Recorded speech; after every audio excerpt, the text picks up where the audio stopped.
Wellman TV. Alexander. Kabanata 441. Ipinikit ng lahat ang kanilang mga mata sa pag-aasam ng mga kakilakilabot na darating. Gayunpaman, sa sandaling narinig ang malakas na putok, narinig na ng lahat ang namumuong dugo na sumigaw ng ruffian na iyon. Gayunpaman, sa sandaling imulat ng lahat ang kanilang mga mata, ang tanging nakikita na lang nila ay kung paano lumitaw si Diane sa harapan ng lalaking iyon. Tila tuluyang nabali ang braso ng lalaki at ang baril ay nasa kamay ni Diane. Walang katiting na emosyon ang makikita sa mukha ni Diane nang gawin niya ang lahat ng iyon. Sinaman niya ng tingin ng lalaki habang paulit-ulit na hinatak ang gatilyo habang maririnig ang nakakabinging mga putok ng baril. Gayunpaman, wala ni isang bala ang tumama sa mahahalagang bahagi ng katawan ng lalaki. Napagpasyahan ni Diane na bigyan siya ng isang mabagal at masakit na kamatayan dahil balak niyang patayin ang ama ni Alexander. Kaya, ang mga braso at tuhod ng lalaki ay ganap na nabasa sa dugo habang siya ay sumisigaw sa matinding paghihirap bago siya bumagsak sa lupa. Tila nararamdaman niya ang kanyang buhay ng dahan-dahan. Umaagos mula sa kanyang katawan habang tumutulo ang kanyang dugo mula sa kanyang mga sugat. Sa desperadong pagtatangka na mabuhay, sumigaw siya, "Iligtas mo ako! Pakiusap, iligtas mo ako! Bilasan mo!" Si Nicholas ay nakipaglaban ng ngipin at kuko upang maligtas, kaya imposible para sa kanya na pakialam ang buhay ng lalaki. Kaya, mabilis niyang sinulyapan ang mga goons ng lalaki at nang mapansin nila ang pagtitig ni Diane, umatras sila sa takot dahil nawalan sila ng gana makipaglaban. Masyadong mabilis ang lahat. Gayunpaman, hindi kailanman lumingon si Alexander kahit isang beses nang nangyari ang lahat ng ito. In all honesty, hindi man lang siya kayang saktan ng lalaki kahit walang intervention ni Diane. Dahil kailangang manatili si Diane para harapin ang mga goons ng lalaki, hinatid ni Alexander si Nathaniel pauwi. Gayunpaman, nais ni Nathaniel na dumaan si Alexander sa malapit na klinika upang gamutin muna ang kanyang mga sugat bago umuwi. Bagamat nagamot na ni Alexander ang kanyang mga sugat kanina at medyo maayos na siya, may mga bahid pa rin ng dugo sa kanyang mukha. Ayaw niyang malaman ni Winona ang tungkol sa pag-atake sa kanya. Dahil alam ni Alexander na nag-aalala siya na magalit siya, tumanggaw siya at dinala siya kaagad sa klinik. Nagmaneho sila pauwi ng magamot ang sugat. Ngunit pagdating nila sa kanilang mansyon, napansin nila ang isang middle-aged lady kasama si Winona. Iyon ang matandang kapitbahay nila, si Clarissa. Malamang, kumuha si Angelica ng mandurukot para magnakaw ng ruby necklace kay Naomi dahil gusto niya ito. Gayunpaman, dahil hindi ito dinala ni Angelica, walang ideya si Winona tungkol sa tila pagnanakaw. Simula nang lumipat sina Clarissa at Angelica sa same neighborhood, binabati pa rin sila ni Winona sa tuwing makakasagasa siya. Bakit kinakausap ni Mama ang babaeng iyon? Let me call her back home, sabi ni Alexander na nakakunot ang noo. I think she's just worried about me, kaya hindi niya napigilan ang sarili na makipag-usap kay Clarissa, sagot ni Nathaniel. Tumango si Alexander at ipinaroda ang sasakyan. Sa harap ng mga babae. Natuwa si Winona nang makitang bumalik si Nathaniel na hindi nasaktan kasama si Alexander habang sinabi niyang, "Oh, Alexander, hindi ka naman sinaktan ng mga yun di ba? Kanina na ang developer ay mula sa pamilyang Wexler at may koneksyon sa lahat ng dako. Sinabi niya sa akin na ipapadala nila ang sinuman sa ospital kung ihinto nila ang kanilang proyekto. I mean, meron tayong matitirhan, kaya hindi na dapat sumali papa mo sa protesta. Hindi namin kayang masaktan si Mr. Wexler." Pero, bago pa man makapagsalita si Alexander ng kahit ano, sumingit si Clarissa, "Magprotesta o, iyan ay walang kabuluhan, ayokong magmayabang, pero kung mapasaya mo ako, maglalagay ako ng magandang salita para sa iyo. Kakausapin ko siya kay Mr. Wexler at tiyak na makakabawi siya sa iyo kahit 30 hanggang 50,000 dolyares. Kabanata 442. Nang marinig ang sinabi ni Clarissa, sumingit si Nathaniel, "Nako, mali ka. Alam mo, pumayag na si Mr. Wexler na bayaran ang lahat ng 10% na higit pa sa nakasulat na sa kontrata. Walang sino man ang mag-aalaga sa kakaunting 30 hanggang 50,000 dolyar na sinasabi mo. Tila nagkaroon si Nathaniel ng hindi kapani-paniwalang kakilakilabot na impresyon kay Clarissa dahil sa lahat ng nangyari noon. Bukod pa rito, ang pagdating ni Alexander ay ganap na nalutas ang buong kapahamakan. Wala silang dahilan para hilingin ang tulong ni Clarissa sa bagay na iyon. Naisip ni Nathaniel, sino siya sa palagay niya? Iniisip pa ba niya na isa siyang inosenteng babae kapag ganoon na siya katanda? Please. Mas 10% kaysa sa napagkasunduan noong una. Nasisiraan ka na ba ng loob? Natawa si Clarissa nang makita niyang nakakatawa ang sagot ni Nathaniel. She continued, kalimutan na natin kung ano ang napagkasunduan noong una, kahit na ang kaso, aabot sa mahigit 2 bilyong dolyar ang kabayaran. Sa tingin mo ba si Mr. Wexler ay nagpapatakbo ng isang charity organization? Sinabi sa akin na kumuha siya ng higit sa 100 ruffians upang matiyak na ang proyekto ay magiging maayos. Naghihintay siya para sa sinumang hanggal na mga nagpoprotesta na magreklamo tungkol sa proyekto. Alam mo, ang sinumang hanggal na lumaban sa kanya ay tiyak na mapapahamak. Tingnan mo, kung hindi lang tayo magkapit-bahay, hindi na ako magsasawang ipasok ang ilong ko sa negosyo mo. Kumunot ang noo ni Alexander at bago pa man siya makapagsalita, may nakita siyang isang taong nagpangiti sa kanya habang sinasabing, "Oh look, the mister. Nandito na si Wexler na kausap mo kanina." Natarante si Clarissa habang lumingon sa itim na sasakyan na dahan-daang pumarada sa mansyon ni Alexander. Napansin niya ang isang lalaking nasa katanghaliang gulang na bumaba sa sasakyan nang huminto ito.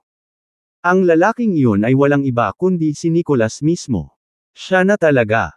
Lumiwanag sa tuwa si Clarissa at agad na pinuntahan siya ng isang matamis na ngiti. "Hey Mr. Wexler, ako ang nanay ni Harlan. Sabay tayong kumain last time, I think you should still remember me, right? Nakatira ako dito. Gusto mo bang pumunta sa bahay ko mamaya? Tatawagan ko si Harlan at i-host kanya." Gayunpaman, nandoon si Nicholas para kay Alexander, kaya wala siya sa mood na makipagdeal kay Clarissa. So, he glared at her and immediately strode past her. Paglapit niya kina Nathaniel at Alexander, yumuko siya at inabot ang isang bank card sa kanila at sinabing, "Mr. Thomas, Mr. Fuller, mayroong 10 milyong dolyar na nakaimbak sa card na ito. Mangyaring tanggapin ito." 10 milyong dolyar. Nagulat si Nathaniel sa narinig. Naalala ni Nathaniel na ang lumang bahay ay 103 square feet lamang sa kabuuan. Ang kabuuang kabayaran ay dapat na 3 milyong dolyar at ang 10% pa ay halos 4 na milyon. Ang pagkuha ng 10 milyong dolyar ay nakakagulat sa kanya. Nang mapansin ni Nicholas kung gaano katulala ang hitsura ni Nathaniel, ipinaliwanag niya, "Mr. Fuller, 4 na milyong dolyar ang bayad para sa iyong bahay at ang natitirang 6 na milyong dolyar ay isang maliit na mula sa akin. Ito ay dahil sa aking pagmamasid na nagresulta sa mga grupo ng mga mangmang na mang-istorbo sa iyo kaya, sana ay masumpungan mo sa iyong puso na tanggapin ang reg-along ito." Ano? Ano ang nangyayari? Si Clarissa ay hindi kapani-paniwalang natigilan nang marinig ang sinabi ni Nicholas. Ang kanyang bahay ay eksaktong kapareho ng laki ng kay Nathaniel at lahat ito ay salamat kay Harlan na nakakuha sa kanya ng humigit kumulang 3.5 milyong dolyar bilang kabayaran. Hindi siya makapaniwala na binigyan si Nathaniel ng 10 milyong dolyar bilang kabayaran. Ang mas nakakagulat, si Nicholas mismo ang naghatid ng pera. Magalang pa nga siya kay Nathaniel. Ang lahat ng ito ay masyadong mapangahas sa kanya. Kabanata 443. Nagulat din si Winona gaya ni Clarissa matapos ang kanilang nasaksihan. Iyon ay dahil sinabi ni Clarissa sa kanya bago bumalik sina Alexander at Nathaniel na si Nicholas ay isang powerhouse at hindi kapani-paniwalang nakakatakot. Pero kahit papaano, parang natakot talaga siya kina Alexander at Nathaniel noon. Ang ikinagulat niya ay kung gaano kagalang si Nicholas kay Nathaniel. Gayunpaman, si Winona ay tila nabahala sa katotohanan na si Nicholas ay nagsasalita ng nalilito ng kausap niya si Alexander at Nathaniel kanina. Nagtataka siya kung bakit hindi gumagastos ng pera ang isang kasing yaman niya sa pagpapaayos ng ngipin. Iniisip din niya kung ang isang set ng hindi perpektong ngipin ay magdadala ng magandang kapalaran sa mga tao. Naguguluhan siya sa mundo ng mga mayayaman. Naniniwala siya na masisira si Nicholas kapag nalaman nito ang sinasabi nito. Hindi niya alam na si Alexander pala ang naging dahilan ng pagkawalan ng kanilang ngipin.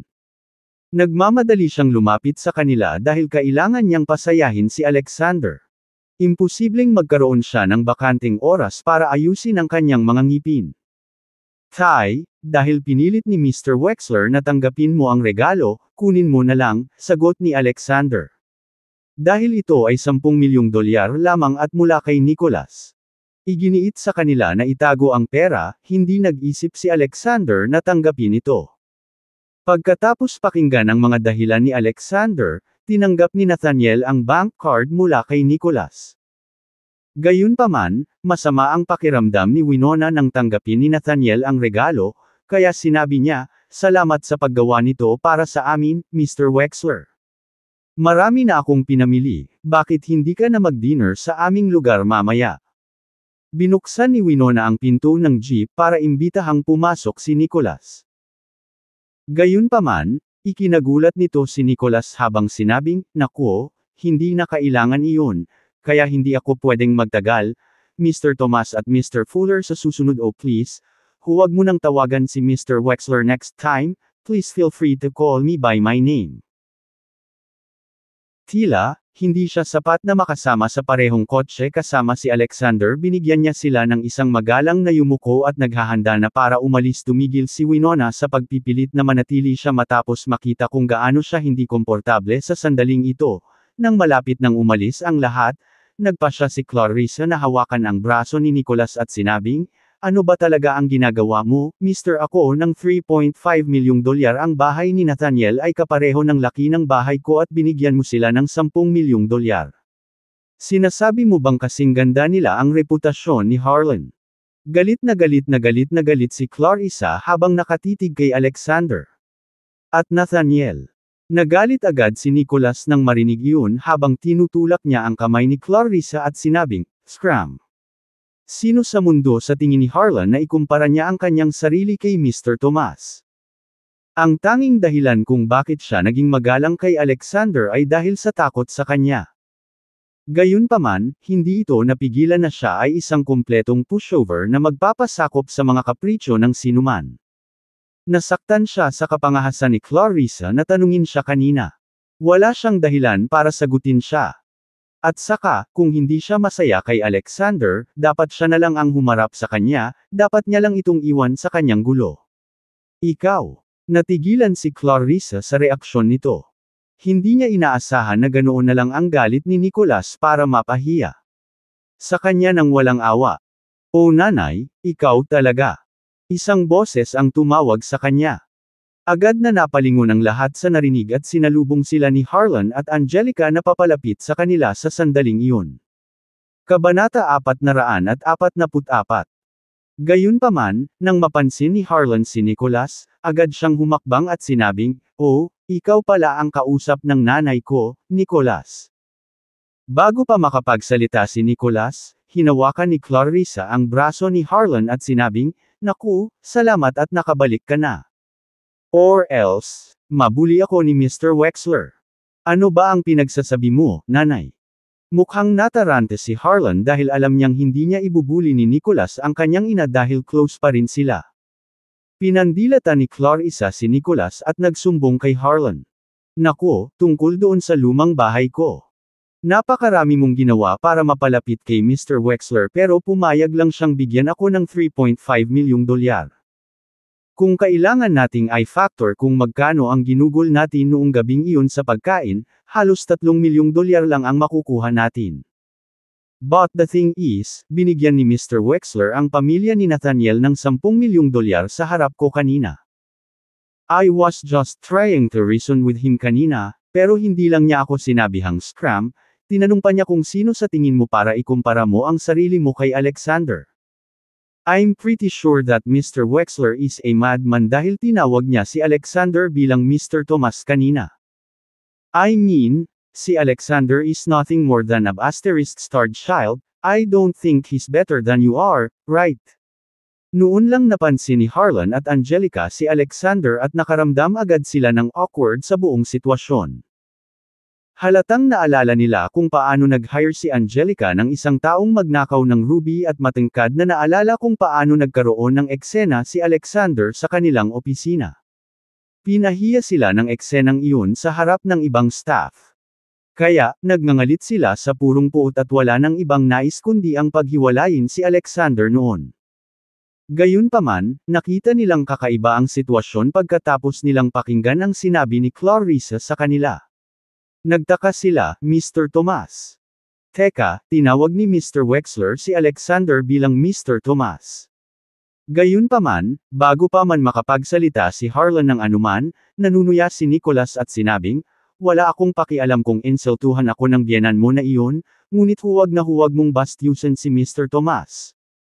Bakit hindi mo siya turuan kung paano siya dapat kumilos? O, gusto mo bang ako na lang gumawa nito para sa iyo?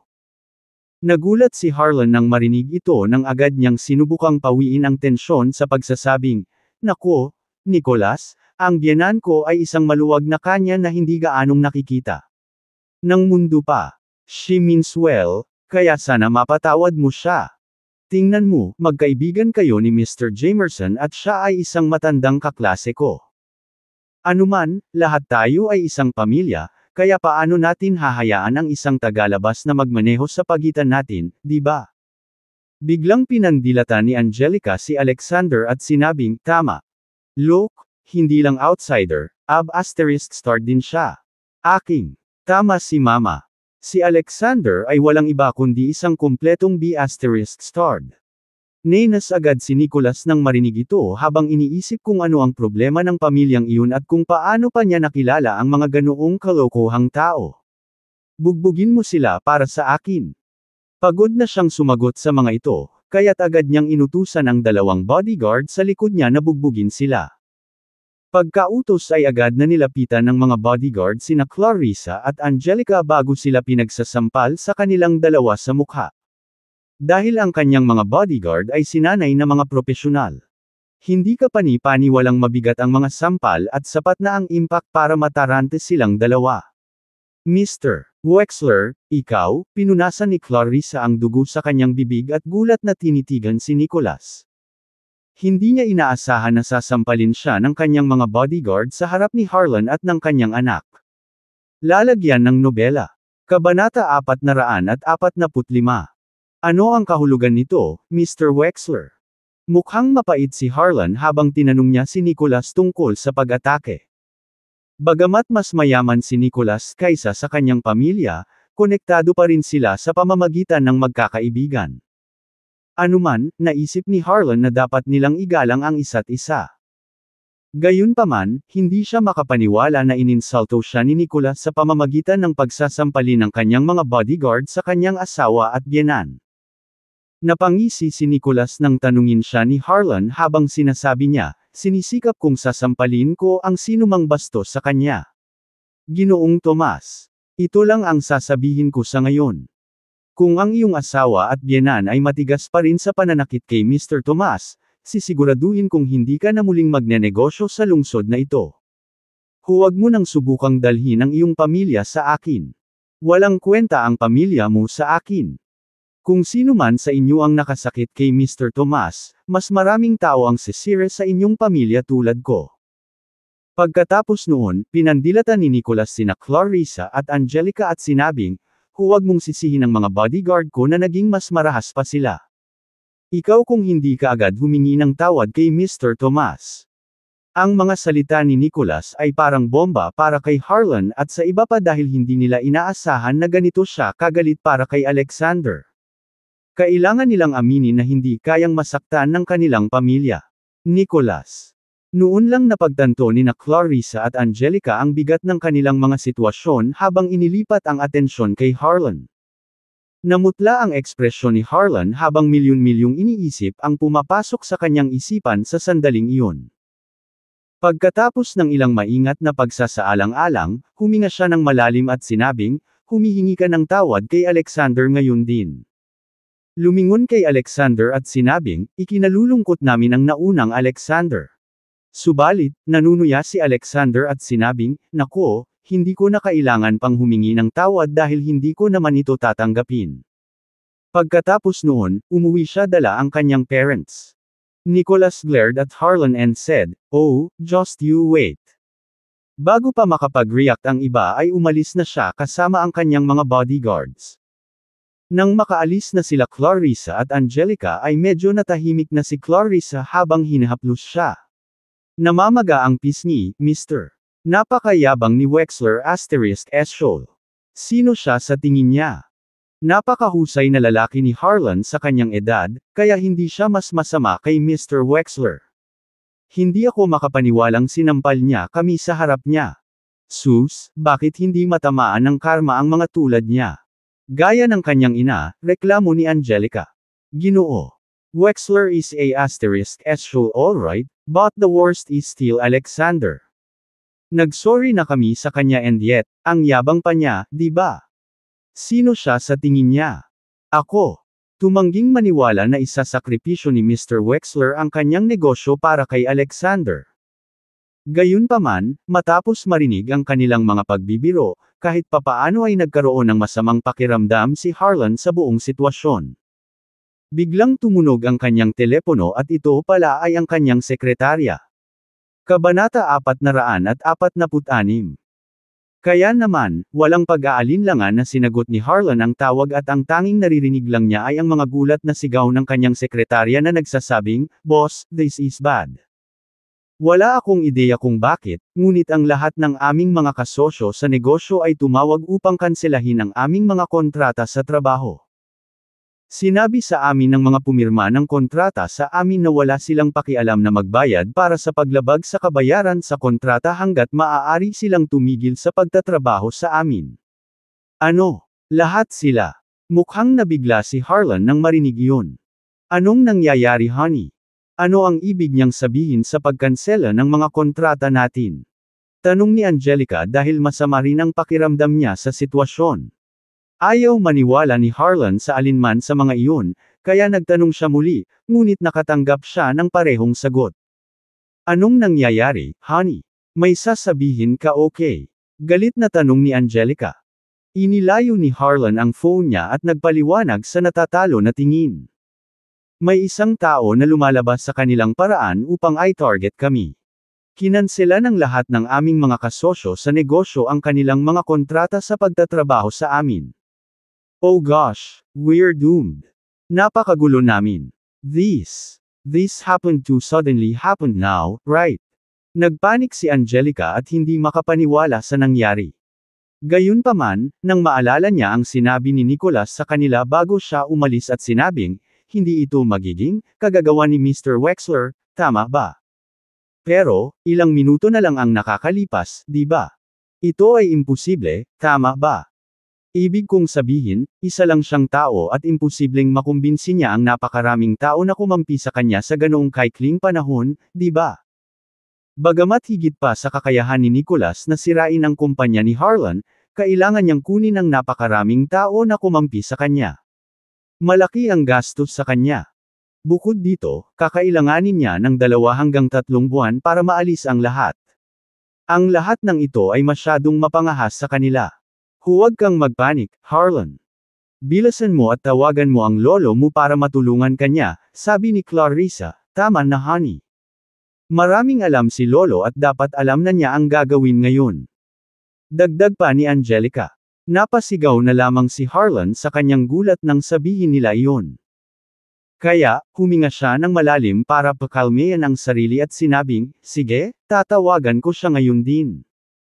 Pero, nang malapit na siyang tumawag, tumunog ang kanyang telepono at nagkataon, lolo niya ang tumatawag. Muling nakaramdam ng kaba si Harlan nang muling damapo sa kanya ang parehong masamang pakiramdam. Nagtataka siya kung bakit siya tatawagan ng kanyang lolo sa sandaling iyon. Ito, honey, tinatawag ka ni lolo. Bilasan mo at sagutin mo ang tawag, sabi ni Angelica nang mapansin niyang tinatawag siya ng lolo ni Harlan. Natuwa siya at nadama na parang maliligtas sila sa lalong madaling panahon. Pinutol siya nito mula sa kanyang ulirat at agad na sinagot ang tawag. Lolo, gayunpaman, sa sandaling bumigkas siya ng isang salita, agad siyang naputol ng galit ng kanyang lolo. Bastos kang bata. Sino sa mundo ang nasaktan mo ngayon? Kaya ang ginawa mo para tawagin ang mga patriarka ng lahat ng apat na dakilang pamilya at babalaan ako na huwag kang tulungan kung hindi ay tuluyang mapapawi ang pamana ng ating pamilya sa lungsod na ito. Wala akong ideya kung sino ang eksaktong nasaktan mo at hindi ako interesadong malaman. Ang aming pamilya ay pinuputol ang ugnayan sa iyo mula ngayon. Ang iyong kinabukasan ay pagpapasya ng kapalaran ngayon. Lolo, ako. Ang tawag ay biglang natapos bago pa makapagpaliwanag si Harlan. Wala sa kanyang mga tawag ang maaaring dumaan pagkatapos noon. Hindi siya makapaniwala na kakablock lang ng kanyang lolo sa kanyang numero. Ito ay lubos na natigilan sa kanya. Parehong namutla sina Clarissa at Angelica na nakikinig sa sandaling iyon habang iniisip nila kung gaano kalaki ang sitwasyon na tawagan ng mga patriarka ng apat na dakilang pamilya ang lolo ni Harlan. Alam nila na hindi magkakaroon ng impluwensya o kapangyarihan si Nicholas na gawin iyon. Nagtataka ito kung ang lahat ng ito ay resulta ng kanilang pagkakasala kay Alexander. Kabanata 447. Matapos ihatid ang kanyang mga magulang, pumunta si Alexander sa Kerim Fashion para sunduin si Yulia bago sunduin si Micah mula sa kanyang kindergarten. Oo, bumalik si Daddy. Tumalon si Micah sa mga bisig ni Alexander nang makita niya si Alexander. Hindi tulad ng dati, hindi agad nagangat ng ulo ang maliit na bastos. Sa halip, ibinaon niya ang mukha sa dibdib ni Alexander para maamoy ang pabango nito. Anong ginagawa mo, honey? Bakit mo ako sinisinghot na parang tuta? Nakangiting tanong ni Alexander. Sumagot si Micah, sinabi sa akin ni Willa na aamoyin ng nanay niya ang damit ng tatay niya tuwing babalik siya mula sa business trip para masiguradong walang kakaibang amoy mula sa katawan niya. Kakaibang amoy. Naamoy ni Alexander ang kanyang damit at iniisip kung mabango ba siya dahil nakakulong siya sa tren kanina. Sus tatay. Napakadami mo. The little rascal burst out laughing as she said that. Alexander was speechless nang mangyari iyon. Naisip niya, I can't believe she's already Yulia's little detective at 4 years old. Hindi rin ako makapaniwala na tinawag niya akong tanga. Ang pamilyar na pakiramdam ng pag-abandona ay muling nadama sa kanya. Gayunpaman, bago pa makapagsalita si Alexander, sinabi ni Micah kay Yulia, Mommy, nasuri ko na at wala namang kakaibang amoy. Galing kay Daddy. Lalong hindi siya nakaimik nang marinig ito. Napatawa si Yulia ng maliit na bastos habang nagtanong si Alexander, Say Micah, paano mo nalaman na nasa business trip ako? Naalala niyang sinabi lang niya kay Yulia ang tungkol dito noong umagang iyon at wala siyang binanggit kay Micah. Gayunpaman, muling sumingit si Micah. Gosh Daddy, napakadami mo ngayon. Tumawag si Mommy sa teacher ko ngayon. Sinabi niya sa teacher ko na may business trip ka at susunduan niya ako mamaya.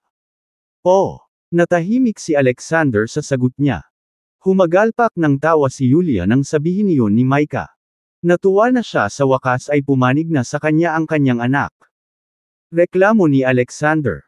Gayunpaman, ang marinig iyon ay mas lalong nagpapatawa kay Yulia. Sa wakas ay nabawi na niya ang kanyang kapangyarihan, kaya natural, gusto niyang magsaya sa sandaling iyon. Kaya, nagpa siya si Alexander na hindi siya pansinin at naglakad papunta sa jeep kasama si Micah. Aniya, Oy Micah, gustong tumawa ng nanay mo, kaya hayaan na lang natin siya dito para tumawa hanggang sa gusto niya. Dadalhin kita sa kinaroroonan ni Lolo para sa hapunan ngayong gabi. Nang marinig iyon ni Micah, kumislap ang kanyang mga mata habang nagsasaya. Ay! Makakalaro ko sina Lolo at Micah ngayon. Nako, pati si Tita Naomi. Tumigil ka sa pagtawa. Mommy. Just pick up the speed now. Mukhang nag-aalala ang maliit na bastos nang sabihin niya iyon. Maya-maya, ang pamilya ng tatlo ay nagtungo sa mansyon ni Nathaniel. Biglang parang may naalala si Micah nang sabihin niya kay Alexander, Oh! Tatay, ang aking guro. Sinabi sa akin na magkakaroon ng kompetisyon sa pag-awit sa lalong madaling panahon at lahat ay maaaring sumali dito. Nag-sign up na ang mga kaibigan ko para dito at gusto kong mag-sign up. Sumagot si Alexander sa tonong nagmamalasakit, kung gusto mong gawin ito, sabay tayong gagawa. Susuportahan kita sa kahit anong gusto mong gawin magpakailanman. Ikaw ang pinakamagandang daddy sa mundo. Tumalon mula sa kinauupuan ng maliit na bastos at binigyan ng halik si Alexander sa pisngi nito. Gayunpaman, ito si Yulia nang mangyari iyon. Kabanata 448.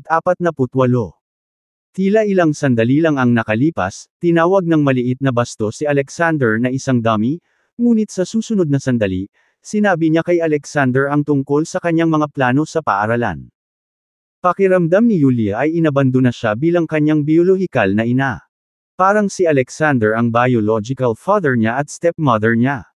Napansin ni Alexander ang reaksyon niya at sinabi niya kay Micah, "Hoy Micah, nagpout ang nanay mo at gusto rin niyang halikan." Hindi. Nagpout pa si Yulia. Pinag-isipang mabuti ni Micah ang sitwasyon at sinabing, "Nako, alam ko na kung ano. Nagpout lang si mommy kasi ayaw niyang halikan ko siya. Gusto niyang halikan siya ni daddy." Sus, tatay, napakadami mo. Hindi mo man lang masabi kung kailan gusto ni mommy ang mga halik mo. Natahimik si Yulia sa narinig. Naisip niya na sa wakas ay kakampi na rin siya ng munting bastos pagkatapos ng nangyari sa kindergarten kanina. Gayunpaman, hindi siya makapaniwala na saglit lang iyon. Natawa si Alexander nang marinig ito habang sinasabing, "Oo, tama ka. I'm a dummy kasi hindi ko man lang masabi na gusto akong halikan ng mama mo. Halika na, bilasan mo akong halikan. Hindi natin hahayaang masayang ang effort ni Micah." Lumapit si Alexander at niyakap si Yulia na ikinamula niya habang sinasabing, "Focus ka na lang sa pagmamaneho. Sinasabi mo ba sa akin na maniniwala ka sa lahat ng sinasabi ni Micah?" "Oo naman. Siya ang aking sinta." Sagot ni Alexander. "Oo, siya talaga ang mahal mo." Naiinggit si Yulia nang sumagot siya kay Alexander. "I'm your darling too, mommy. Tingnan mo, alam kong nahihiya kang halikan si daddy, kaya sinabi ko sa kanya para sa iyo." Bulalas ni Micah, na ikinatigil ni Yulia. Tumawa si Alexander. Pareho lang kayong marunong bubuli sa akin." Reklamo ni Yulia. Gayunpaman, sa kabila noon, binigyan pa rin niya ng halik si Alexander habang namumula. Tanong ni Yulia. Tumango si Alexander at sinabing, "I was just about to tell you about it. Hindi lang ako nag-asikaso sa problema, may nakuha pa akong maganda dito." "Ha? Ano ang nakuha mo?" Tanong ni Yulia. "Some connections. Iniisip ko na magagamit natin ang mga koneksyong iyon at malapit nang mangibabaw ang anti-blemish cream ng Karim Fashion sa merkado ng Troitz County." Nagulat si Yulia nang marinig iyon nang magtanong siya, "Akala ko ang orihinal naming plano ay ibenta ang aming produkto sa labas ng Cloudtopia at Sconvia City." Umiling si Alexander at sinabing, "Hindi magiging sapat si Amanda para madami na natin ang kabuuan ng Mirth. Sa parehong koneksyon namin at sa kanya, mas maaga naming magagawa iyon." Yulia. Tumango at sinabing, "Halos tapos na ang pagpaplano ni Cloudtopia at ngayon, ang kailangan ko lang gawin ay ibuhos ang aking pag-aaral sa Troitz County." Si Yulia ay orihinal na isang napakahusay na babae na may malalaking pangarap. Gayunpaman, naputol lamang siya dahil sa walang humpay na pagkagambala ni Ivan. Sa suporta ni Alexander, muli niyang nakontrol ang kanyang mga pangarap. Natural para sa kanya, gusto niyang gamitin ang anti-blemish cream para i-promote ang Karim Fashion sa buong mundo. "O tama na. Iminungkahi ng marketing team na kumuha kami ng ilang celebrity para i-endorso ang aming produkto at kunan ng commercial para dito. Ano sa tingin mo dito?" Tanong ni Yulia. Tumango si Alexander at sinabing, "That can work." Ibig sabihin, lahat ng magagandang produkto ay kailangang i-market pa rin. Bakit hindi mo kunin ang kaibigan mong high school, Valerie, sa tingin ko, para i-promote ito para sa iyo. I think she's a good fit and I don't think mahal ang rates niya. Tamang-tama siya para sa ating mga pangangailangan. Mungkahi ni Yulia. Well, Kung sa tingin mo ay perpekto siya, tatawagan ko siya mamaya, sagot ni Alexander. Kabanata 449. Samantala sa county ng Troyes. Ang pagpatay kay Parker Jenkins ay nagdulot ng kaguluhan sa county ng Troyes. Ang bawat maimpluwensyang tao sa county ay nabalisa nang marinig nila ang balita tungkol sa kanyang pagpatay. Maraming powerhouse ang natipon sa isang pribadong estate sa isang liblib na lugar sa sandaling iyon. May nakakaalam ba kung sino ang eksaktong pumatay kay Parker? Tanong ng isang lalaking may puting buhok. Gayunpaman, ang tanging magagawa ng lahat ay ang magtitigan habang umiiling. Pagkaraan ng ilang sandali, sinabi ng isang lalaking nakaasol na suit, nalaman ko na ang lalaking responsable ay isang Mr. Tomas. Siya ay isang ulila at inampon sa isang simpleng pamilya sa edad na 10. Hindi siya nakapagtapos ng mataas na paaralan at sa halip ay nagpalista siya sa hukbo. Kamakailan lang ay pinalabas siya. Nagsimula siya ng isang kumpanya sa Cloudopia at naging ama pa nga ng anak ng ibang tao hindi nagtagal pagkatapos niyang bumalik. So, sinasabi mo bang puro pushover ang lalaki? Tanong ng iba. Umiling ang lalaki at sinabing, well, that's not the point. I just found it odd that with a life like that, kahit papaano ay nagawa niyang kumbansihin ang 4 na dakilang pamilya sa Cloudopia na maging sunod sonyeran sa kanya. Natatakot ako na may isang bagay na hindi natin kayang tingnan. Oh please. Galit na sumingit ang isang lalaki, wala akong pakialam sa ginawa niya, pero lahat ng iyon ay nasa Cloudopia. Kung maglakas loob siyang ipasok ang kanyang ilong sa ating lungsod, ako ang unang tatanggi sa kanya. Oo, ako rin. Gaano man siya kakaya, ang kanyang naaabot ay limitado lamang sa kanyang lungsod. Hindi naman tayo pwedeng maupo na lang para payagan siyang gawin lahat ng gusto niya dito diba? Tama. Hindi siya naglalaro sa kanyang home turf ngayon. Besides, we have the numbers. Nagrereklamo ang lahat tungkol kay Alexander. Gayunpaman, ang nasa katanghaliang gulang na lalaki na unang nagsalita ay sumimangot at nagsabi, tahimik. Pakinggan muna natin si Elder Wilkins. Noon lang nabaling ang atensyon ng lahat sa isang matandang lalaki na nakasuot ng mahabang damit. Ang lalaking iyon ay walang iba kundi si Elder Wilkins mismo. Ang kanyang itsura lamang ay malinaw na nagpakita ng kanyang walang katulad na karanasan kumpara sa iba. Matapos mapatahimik ang silid, inilapag ni Elder Wilkins ang kanyang tsaa at sinabing, masyado kang nagmamadali ngayon. Nakalimutan na ba ninyong lahat na nilusob ni Parker ang ating lungsod ng mag-isa mahigit 1 dekada na ang nakalipas? Sa pagkakaalam ko, may 2 siyang kapatid.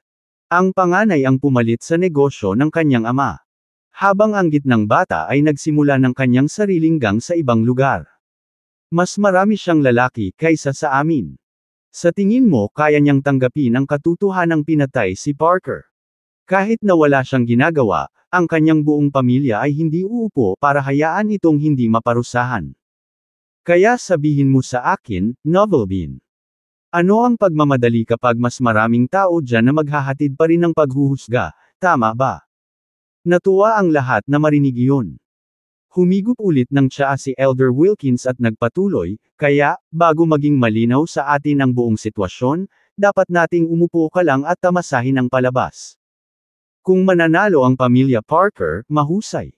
Gayunpaman, kung matalo sila, matututunan natin kung ano talaga ang kaya ng brat na iyon. So, tingnan natin kung lalabas siya dito nang hindi nasaktan o hindi. Kabanata 450. Ang nasa katanghaliang gulang na lalaki ay agad na sumagot, iyan ay napakatalino na Elder Wilkins. Lahat ay nagniningning sa kagalakan habang sinasabi nila, tama. Sus, ang swerte ng ating lungsod sa iyo, Elder Wilkins. Tumango si Elder Wilkins at tila natutuwa sa papuri ng lahat. Samantala sa isang pribadong shooting range. Isang lalaking kamukha ni Parker ang makikitang armado ng isang light assault rifle na nagpapaputok ng ilang target. Habang ang mga target na salamin ay nabasag sa bawat pag-ikot ng rifle ay pinaputok. Pagkatapos ng granazo ng baril, wala ni isa sa mga target ang naiwang nakatayo habang ibinababo ng lalaki ang kanyang baril upang humanga sa kanyang trabaho. Biglang, isang binata ang biglang pumasok na galit na galit. Gayunpaman, hindi siya nang ahas na istorbohin ang lalaki nang mapansin niyang naka-earmuff ito. Matapos mailayo ang kanyang baril, tinanggal niya ang kanyang takip sa tainga at nagtanong, "Ano yun? Magsalita ka." Kinakabahang sumagot ang binata, "Boss, nakatanggap ako ng balita mula sa Troyes County. Sinabi nila sa akin na si Mr. Parker siya ay pinatay." "Ano?" Natigilan ang lalaki habang nagpatuloy, "Napatay ang kapatid ko." Ang lalaking iyon ay walang iba kundi ang kapatid ni Parker, si Barry Jenkins. "Sino ang may gawa nito?" Kinakabahang tanong ni Barry. Walang pag-aalinlangan, iniulat ng lalaki, "Ginawa ito ng isang lalaking tinatawag na Alexander Tomas mula sa Cloudtopia." "Ano ang background niya?" tanong pa ni Barry. Umiling ang lalaki at sinabing, walang nakakaalam kung ano ang background niya. Gayunpaman, ang balita ay ang 4 na malalaking pamilya sa Cloudtopia ay may napakataas na paggalang sa kanya. Ang 4 na dakilang pamilya ng Cloudtopia. Please, they are nothing more than regular businessmen. Luma na sila at kung guguluhin nila ito, ang kanilang pinagsama-samang puwersa ay hindi na makakapantay sa akin. Bulalas ni Barry. "Tama na boss, wala sila sa iyo," sagot ng lalaki. Hindi siya pinansin ni Barry at pagkatapos ng ilang pag-iisip, sinabi niya, "Bagaman hindi ako close ng kapatid ko, pamilya pa rin kami. Kung ako ay uupo habang siya ay pinatay, ang mga tao ay magrereklamo na ako ay malupit sa aking pamilya. Sige, i-deploy ang Toxic sa Cloudtopia. Gusto ko ang buhay niya." Toxic. Nagulat ang lalaki nang marinig niya ang pangalang iyon. Alam ng lahat sa kanilang gang na mayroong 6 na elite na general na kilala bilang Six Blood. Ang bawat general ay isang lubhang nakamamatay na mamamatay tao. Ang lahat ng ito ay dahil sa kanila na nagpapahintulot kay Barry na mamuno sa kanyang teritoryo hanggat siya. Si Toxic ay isa sa mga assassin at siya ang pumangalawa. Ang una ay tinawag na katahimikan at sila ay kilala bilang kaliwa at kanang braso ni Barry. Ang sabi-sabi ay hanggat naatasan sila ng trabaho, walang dodang ipapadala ang kanilang biktima sa kanilang mga gumagawa. Sila ang ultimate hidden trump card ni Barry. Hindi inaasahan ng lalaki na gagamitin ni Barry ang isa sa kanila sa pagkakataong ito. Bagaman hindi mahina ang mga general ng kapatid ko, nagawang talunin sila ng brat na iyon sa labanan at nagawang patayin ang kapatid ko. Ito ang nagpapatunay sa kanyang lakas. I needed Toxic to take this job to make sure that nothing goes. After hearing that, pumunta agad ang lalaki para ibigay ang order ni Toxic Barry.